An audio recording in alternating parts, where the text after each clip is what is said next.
we have to cover today is thermal conductivity of fluids. In this experiment, basically we are relating it to the Fourier's law, where this law involves the heat flux. The heat flux is directly proportional to the temperature gradient. When the heat flux increases, the temperature gradient will also increase. In this experiment, the thermal conductivity of solid is much more greater than the liquid and gases. So there are two sub-experiments that we are going to conduct. The first experiment is calibration of the thermal conductivity in this study unit. Its objective is to calibrate the unit by establishing the incidental heat transfer, and for the temperature it is set to 65 degrees Celsius. For the second sub-experiment, it is to determine the thermal conductivity of liquid and gases. The liquid that we'll be using and the gases is air and the acetone. So the objective of this experiment is to determine the thermal conductivity of liquid and gas samples.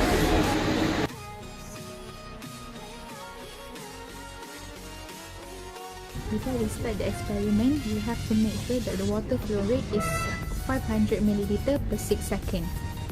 Okay, for the next step, you open this valve to make sure that the water will flow into the system.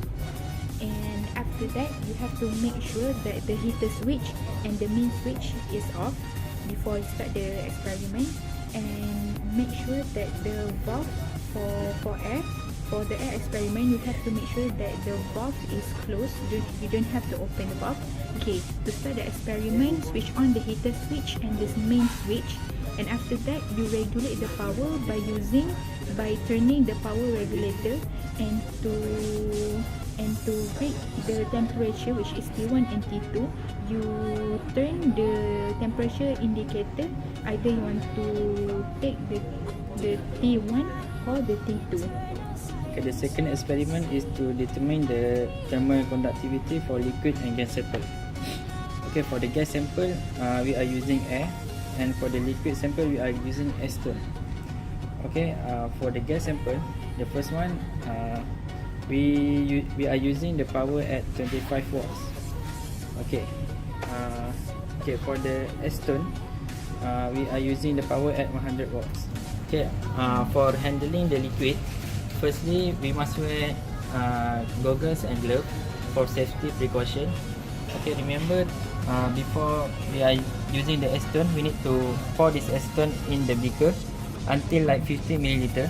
Okay, after that we can suck the liquid into the syringe. Okay, to insert the liquid into the tank, firstly we must open the valve like this.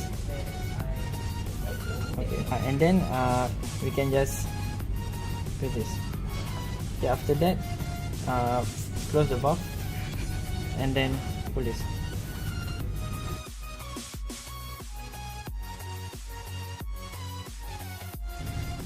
For the conclusion part, the basis of conduction heat transfer is Fourier's law.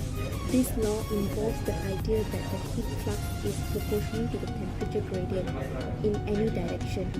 Based on the experiment, the conductivity is directly proportional to the temperature difference. As the temperature increases, the temperature gradient also increases. More energy is lost to the surrounding.